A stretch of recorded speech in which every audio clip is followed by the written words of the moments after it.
2.5 months after Hurricane Maria devastated Puerto Rico, a group of people felt compelled to do something.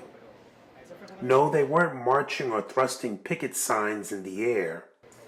They were having consequential conversations with elected officials. But on a Monday morning in December, there was plenty of action on behalf of the U.S. territory here at the Rayburn Building in Washington, D.C. The initiative is called the National Week of Action for Puerto Rico. Representatives from economic, mental health, social justice, and political organizations met one-on-one with congressional lawmakers to discuss Puerto Rico and to advocate on behalf of the island. Well, at stake here is no other than the survival of 3.4 million U.S. citizens that live on the island, that are leaving at a rate of 2,000 a day because a lot of their small businesses and enterprises have been destroyed, and a lot of their cities don't even have electricity.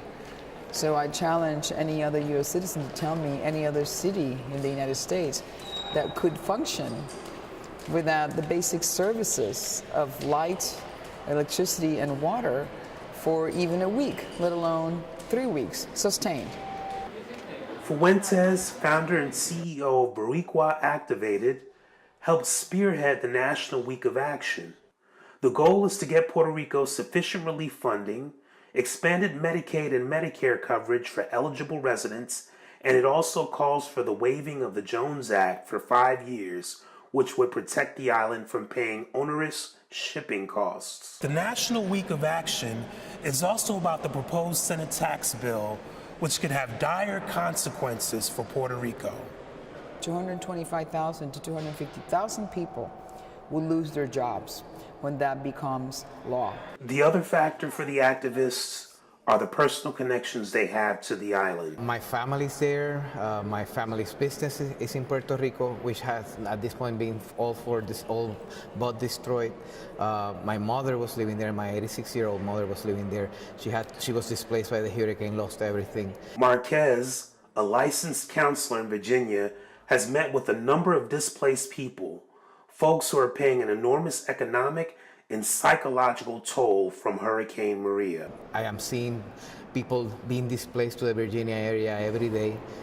In the past 75 days, I have seen perhaps around 250 families that have been displaced from Puerto Rico, having lost almost everything, if not everything, wondering if they will be able to go back to Puerto Rico, if they will be able to ever get the things that they lost back in their lives, experiencing significant amount of trauma, significant amount of PTSD, anxiety, and an incredible amount of hopelessness.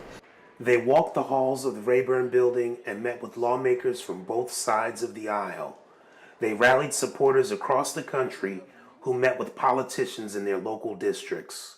This isn't a problem that we can solve later. There are actual human beings, U.S. citizens in this island without power, without drinking water, without access to food sometimes in the most dire cases, and we need to act now. This is the first of many action weeks promised to Jesus. It is a fight that could take months, even years.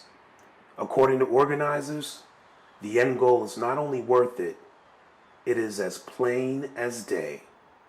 All Puerto Ricans just want to go back home and be able to retake their island and live a life, gain the life that they lost.